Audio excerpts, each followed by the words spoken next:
First of all, I just want to say how much I enjoyed everybody's comments on the video yesterday, on the David Moyes video. There were probably easier videos to do in essence, because I knew when I was going to do it, it wouldn't be met with universal agreement. Let's say I knew that there would be people that disagreed, and had I have done one saying entitled "Why Has Moyes Mucked Up Again," it probably would have got more likes. It probably would have got more traction, but it would have been. It wouldn't have been the right thing to do, because it wasn't really what I thought, because I thought we played well against Arsenal, which is why I did the video. And what I was pleased about was so many people disagreed, which I know sounds weird, but so well.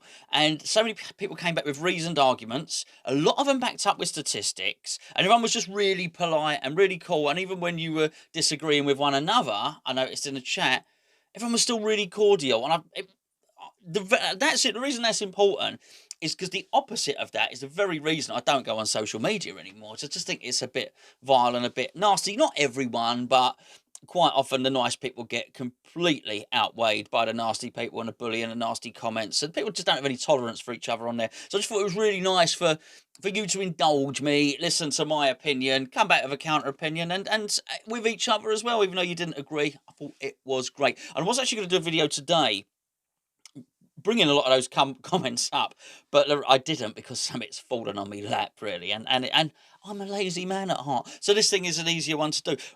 What's happened is I've been contacted and sent in a video by Kris, Farmer Kris. You'll recognise him as soon as you see him talk. Well, when you hear him start talking, "Hello, my name's Farmer Kris." Well, basically, when you hear that, you'll know who it is. You'll recognise him. But he sent me in a video where, actually, why am I beating around the bush? I was trying to pick my words there. He's suggesting that pro-board websites such as Claret and Hugh have softened their stance. He is suggesting, for those of you that aren't maybe involved in the politics of West Ham, there are some websites that are seen as anti-board, there are some websites that are seen as pro-board, and so on and so forth. And really what Kris is saying, without stealing his thunder, because I want you to listen to him, is he's saying that Claret and Hugh, and in particular Sean Whetstone, the executive editor of Claret and Hugh, have softened their stance on the board. Basically, they're writing more harsh articles about the board. Now, I looked at that, and in the video, he mentions Sean 4 or 5 times. And there's a phrase in it, and I've only watched the video once, but he says something along the lines of, "I'm not sure if Sean will watch this," or "I'd like to know what Sean thinks." I thought, well, actually, why don't I contact Sean? So what I've done is I've taken Kris's video that you'll see. I then contacted Sean and said, "Do you want to reply to this?" So Sean has watched Farmer Kris's video, and he's then sent his own video in. Which I'm going to come back on the end of that, because I don't want to particularly spoil what Sean says, but there's something I really want to address at the end of the video. And also, this is something that it's not so much a subject that's close to my heart, which it is. It's more the fact that the ability of someone to change their mind, because it's another thing that I sort of hate about social media. And not just that, in almost every walk of life, I don't know how we've come to a point where it's seen as a weakness to change your mind on something. And believe it or not, it was actually something that I saw on, it was a Hammers United, there was a Hammers United thread, and it wasn't anything to do with Hammers United, but people were talking about it. And one person had said that he wanted to join in with a protest, and another person jumped on social media and said, "Well, hold on, didn't you used to be in favour of the move?" Basically saying, "We don't want you round here. We don't want you. You're not part of this whole movement because you weren't with us from the start." Basically, the insinuation was, you've changed your mind. You're Johnny come lately. You're not welcome. Your value as a participant in this thread about GSB out is not as valuable as somebody that has been here from the start. And I looked at that at the time, and I didn't really join in, because it does say it's just one of these things that I see going on social media. And I know Hammers United wouldn't have this stance at all, by the way. I think I can say that firmly and squarely. Because there has to be some value, there has to be some sort of currency in attracting new people. Because surely the whole point of having an argument, surely the whole point is having a debate, is that you can hear two sides of the argument, and the one that's right prevails. So you can bring someone over to your argument. It's not a case of, no, well, I got there first and I knew first. I just thought it was a completely preposterous thing. So anyway, so hear Kris out. Here's Sean out. Hear what they have to say. See what you think about it. And I'd be very, very interested below. I'll come back at the end of the video. I'll be very interested to know below what your take on it is. And in particular, I think, has your stance shifted? Because I've seen a lot of comments in a lot of videos, particularly that I did, a week or two ago. Let's be fair, pretty much the full scheduling on this particular channel was a sort of anti-board stance, let's be fair. But I saw a lot of people, particularly after Diangana, their stance had shifted, and they were saying things like, before I was neutral or before I was pro-board, this is the final straw for me, I'm out. So I'd just be really interested to know, what do you think? What are your stance? Have you changed your mind? Have you been there from ever since? And what do you think of this, basically? Hey all, I hope you're all alright. I'm just going to do a quick video because I've started seeing a trend in something amongst all the stories that are coming out at the moment about West Ham. Now, first of all, I want to say one thing. Moyes frustrates the hell out of me. His lack of substitutions or leaving it till it's too late is driving me completely nuts. Becky made a brilliant video about it, and what she said, 100% I completely agree with. So I'm not going to say anything more than just say that I completely agree with her. He is so frustrating. He drives me nuts. It seems that people are slowly turning their back on the board, and I'm talking people that you would not expect. First of all, Sean Whetstone. Now, I have seen videos of him in the past, and I actually think he's a really nice guy. I do. Now, he's always been pro-board, which a lot of us don't like him very much for, as, in his role, in his job role. He's a nice guy, as in a human being, but we will dislike what he's done in the past. Now, he went quiet on Twitter, which was a bit cryptic. He left a cryptic thing, and I think he's coming round now to seeing how much the board have destroyed the club. The stories on Claret and Hugh now that seem to be slightly anti-board. I mean, maybe I'm reading too much into it, and they're not, but there's just seems to be a few things that for me are hinting that he's had enough, really. Something else I've noticed as well with David Moyes. Now, normally if he's not happy with something, he's quite diplomatic. He tends to keep his gob shut. He came out and made a statement during, I believe it was a press conference, that he would like to make 3 or 4 different signings, but he knows that the funds aren't there. Now, that's kind of a negative slight towards the board.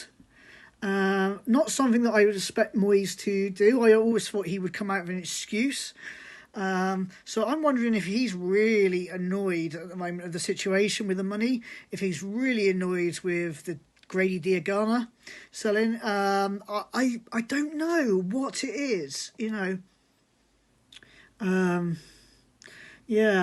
I'm just starting to see unrest with David Moyes, with Sean Whetstone, with a couple of other people on Twitter as well who have previously been pro-board. I'll be interested for Sean to come out and tell us, but he won't. He's being diplomatic, and I don't blame him for that. I just don't have a good feeling about this season. I don't think anything's going to change, and I'm wondering if Moyes, Sean, all the others have now seen through that too and seen who is to blame for this. Good evening, good morning, or good afternoon. Thanks for my right of reply. Just responding to Kris's video. I've got nothing to hide. Look, I've been having a little break off Twitter. I haven't been driven off of Twitter. I haven't been asked by the board to come off Twitter. I haven't been asked by the club to come off Twitter. I was challenged by my More Than Just a Podcast presenters, Nigel and Len, to stop winding people up on Twitter. That was never my intention. I was trying to get out the news, but I accepted that it was a tense time. So I've restricted, I've done the odd tweet, but I've tried to refrain from winding people up on Twitter. I'm still doing the podcast. I'm still writing for Karren Brady. As for the other observations, look, I think there is a tide turning. How much of a tide and how long that will last, when results are poor, this always tends to happen. I think that the club desperately needs an independent director of football. I wrote that the other day, with an independent scouting system that's not connected to the board, that's not connected to the manager, like we saw with Pellegrini, with Husilios and the two sons. I think that's really important. All of the problems with the club at the moment are down to player recruitment. You know, finance is at the root of it because of poor player recruitment. I do think it's a time for Karren Brady to step aside. I don't mind if she takes a non-executive role, but I think it's time to bring in a new, after 10 years, to bring in a new experienced CEO of football to have new ideas for the club. She won't like that, but that's what I believe. Working with, as I say, a new independent director of football, I think the board should take a backward step and not be involved. As for my feelings whether the board should move on, I think if someone comes along with the right kind of money that can take the club forward, I think absolutely they should and they will take it. Whether the takeover rumours at the moment are true, we shall see. How long it might take, we shall see. But at the end of the day, you have to concentrate on what the problems are now, and there is no magic cure. I'm frustrated like everyone else, and I guess some of that frustration has come through on the writing, as Kris rightly says. You know, he accused me of being diplomatic. Look, it wouldn't be credible for me to suddenly become GSB out. That just wouldn't be credible. It would be completely disingenuous as well. All I will say is I suffer the same frustrations as everyone else. I still believe we should get behind the manager. Moyes is our manager. Nothing's going to change this season. And therefore we should get behind him. We saw a glimpse of promise against Arsenal, and if he can do that against other opposition in the next few games, you never know, he could turn things around. That's all I've got to say. Well, first of all, I want to thank Kris for sending in the initial clip, and then I want to thank Sean as well for just replying. So thank you to the pair of you. There's some really important things in there, and I think, you know, Sean answered it. I think if I were to paraphrase Sean, has their Claret and Hughes stance softened or hardened? It's not softened, actually. Has it hardened towards the board? I think that would be a yes. I think what Sean says is absolutely true. I think he would lack credibility if he came out and started waving a GSB out banner. It wouldn't look realistic. But are even their staunchest allies, the board's staunchest allies, coming to the conclusion they can't do this job? They're not very good at it. And would most people like new owners? Yes. Do most neutrals probably accept that West Ham would be better run under new owners? Yes. And when I say most neutrals, I mean people in football, I mean people in the media. When you speak to other fans, we're getting a lot of sympathetic messages across all our platforms on Hammers Chat, which are people coming up and saying, I'm a Leeds fan. I feel sorry for you lot. Crikey, a Leeds fan who's been, let's be fair, Leeds fans have been bled dry. We're in the Champions League. We're evicted, whatever, from the top league for years and years and years, and they're feeling sorry for us. That tells you something. It's a bit like seeing a beggar in the street, isn't it? And you offer him a chocolate bar or something, and him saying, "Oh no, you have that, son. You look like you need it more than me." And you know when people that have been through the mill are feeling sorry for you, it ain't a great look. So we know there's a momentum shift in that sense. But just to pick up on what Sean said there, which was about he thinks it's time for Brady to leave. He thinks it's time for Brady to resign. And I think I do agree, but I think whilst I've been agreeing with that, I haven't really given it any thought. I haven't really questioned it in terms of looking at it with any detail. And when I say questioned it, I haven't really thought, what would that mean? Brady out. What would that mean? Brady resigning. And I know there'll be a lot of people thinking, well, it's what all of them out. Well, of course, yes. But that's the least likely event to happen, or that would be That would be the thing that happened last. If there was one thing that was going to happen, maybe it would be that Baroness Brady, Lady Brady, whatever her title is, that she departs first. And you'd have to think she's got a pretty thick hide to put up with it anyway. That being said, maybe £1 million a year gives you a thick skin and you can take a lot of stick. I'd certainly wonder. I think I'd probably be able to take quite a lot for that sort of salary anyway. But what would we replace her with? And then I looked at it, and I look at somebody, and I know I'm a bit behind the times here, but almost like a David Dein that there was at Arsenal. David Dein was somebody that was a football executive, but he knew football. He worked with the FA. He knew about grassroots football. He had a love for football. David Dein, by the way, if you don't know, was the person that unearthed Arsene Wenger. He went out to Japan. He'd followed Arsene Wenger's career in Monaco and whatnot. He seemed to have quite a few contacts throughout the game, and he knew that this was an up-and-coming manager. And regardless of how you think Arsene Wenger finished at Arsenal, he was innovative. He changed the Premier League. It's absolutely, completely rejuvenated the club and did great things. But David Dein was a figurehead at that club who knew his football. And I look at that and I think actually what we would probably be looking for would be an executive board member. And I don't think he would do it anymore because, quite frankly, I don't think he'd have any interest. I think he's too old and he wouldn't do. But actually, it would have been someone like Trevor Brooking. And not just because it's Trevor Brooking, whatever, cut him open, he bleeds claret and blue. And none of that. None of that. Does he understand the club? Yes. Does he have love the club? Yes. All of those things are true. But for technical reasons. Because Trevor Brooking has managed, albeit for a brief time, at West Ham. He has his coaching badges. Not only did he have his coaching badges, he was the FA Director of Youth Development for such a long time. He has contacts throughout the club. And I just wonder about the value. And as I say, I don't think Trevor would do it, but I mean someone like Trevor. Somebody with...